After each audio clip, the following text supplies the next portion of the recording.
Ano ang mangyayari kapag umalis na mismo ang US sa NATO? Ipinapakita ng chart na ito kung gaano kalaki ang na-contribute ng US sa kabuuang budget ng NATO. At oo, tama ang nakikita mo. Literal na binubuo ng US ang 2/3 nito sa parehong pattern na umuulit sa bawat metric mula sa mga numero ng tauhan hanggang sa mga tangke, mga warships, aircraft at marami pang iba. Ang US ay nag-iisang bumubuo sa karamihan ng combat strength ng NATO at ang katotohanan ito ay nakatakda sa pangunawa na ang US ay mahalagang NATO kasama ang iba pang mga member state na nagbibigay ng maliit na halaga.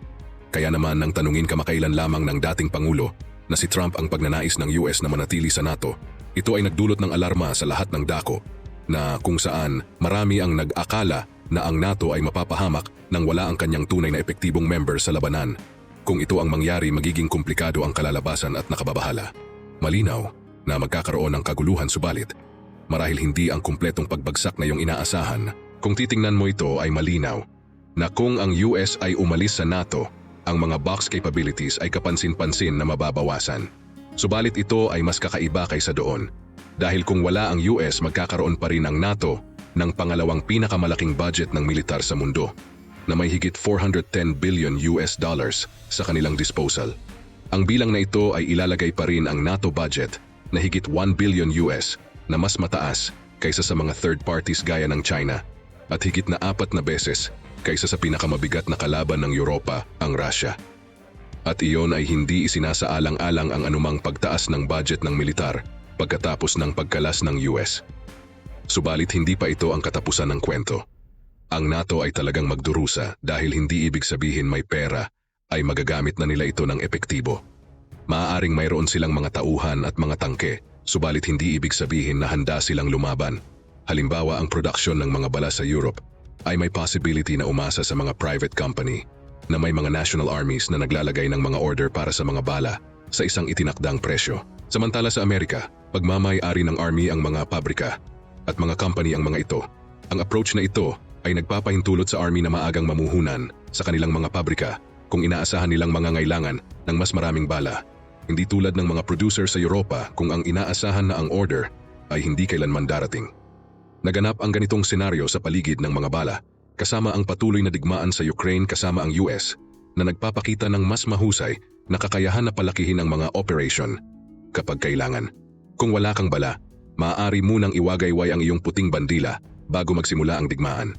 Kung titingnan mo, ang mga member countries ay bumili na mas maraming armas mula sa US, mula sa mga kagamitan tulad ng mga baril at helmet hanggang sa mga tangke tulad ng M1 at mga jet tulad ng F-35.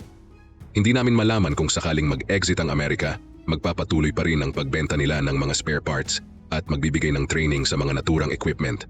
Subalit, ang pagkawala ng tiwala lamang ang magtutulak sa mga bansa na ito patungo sa mga alternatibo sa Europa na magpipilit sa kanila na sa pinakamahal na lumipat.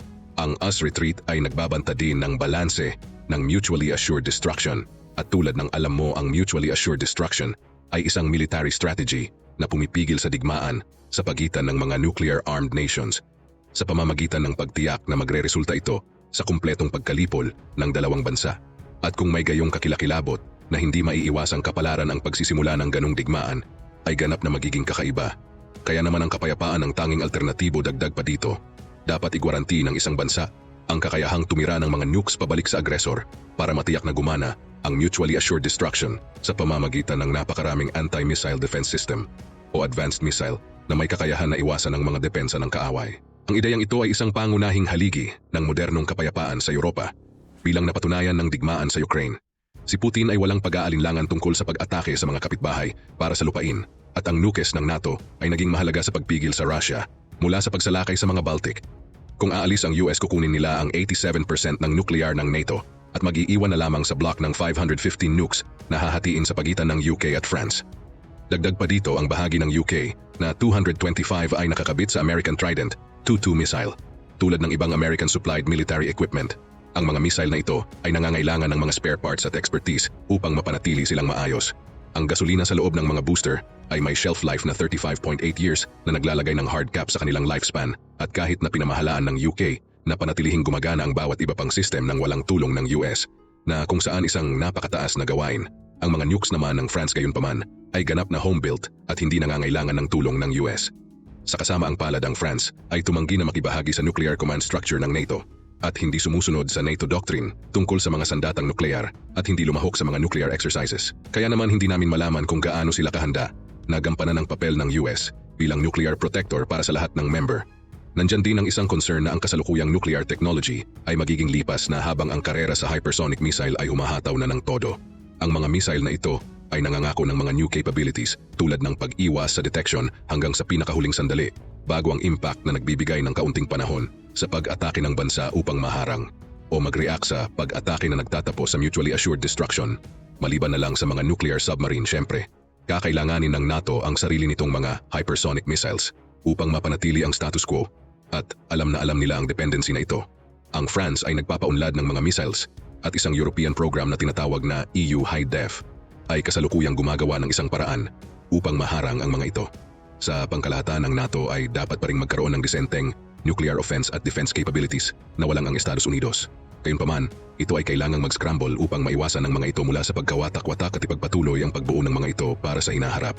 Ang Estados Unidos ay may higit na mas malaking mapagkukunan upang bumuo ng mga kinakailangang advancement. Kaya naman, kung wala ang US, ang NATO ay nasa ilalim ng isang pressure at gagawin ang lahat para hindi maiwan. Ang mga nukes ay ang pinaka-critical topic para sa NATO member security. Subalit, halos hindi sila ang tanging layunin ng organization. Ang bloc ay nakialam gamit ang militar sa mga salungatan na nagbibigay ng logistical at reconnaissance support. Nagtustos din ito ng mga peacekeeping forces, mga security gaya ng Olympics sa Greece at aid sa panahon ng mga natural disasters. At sa lahat, ang pag-exit ng US ang magiging dahilan.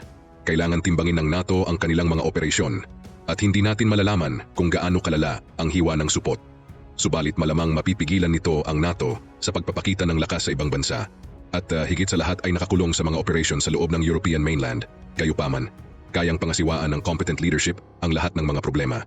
Ang reaksyon sa digmaan sa Ukraine ay nagpakita na ang Europa ay maaaring kumilos ng sama-sama kung kinakailangan at ang buong bloc ay sabik na pigilan ang pagsalakay ng Russia at para sa US, hindi sila lalabas ng pinsalado.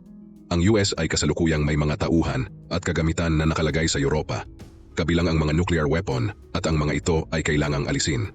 Ang mga supply lines ay muling isasagawa at ang mga base sa North Africa at Middle East ay kailangang i-refit upang makuha ang mga operasyon na dati nang isinagawa mga European bases. Kailangan din nilang iwanan ang lahat ng base militar sa teritoryo ng NATO, habang ang lahat ng miyembro ng NATO ay nagtutulungan sa intelligence. Ang pagkawala ng talim na ito ay maaaring mag-iwan sa US na mas maging mahina sa pag-atake ng mga terorista at mas mahihirapan silang panatilihin ang pagtapik sa Russia. Subalit sa ngayon, ang pinakamalaking dagok sa kanila ay ang reputation. Ang US ay nagpapakita ng lakas sa paligid at nangingialam sa mga salungatan upang ituloy ang kanilang national interest at sa pamamagitan ng pag-iwan nila sa pinakamalapit nilang kaalyado. Ito ay magdadala ng malakas na mensahe na ang US ay hindi mapagkakatiwalaan.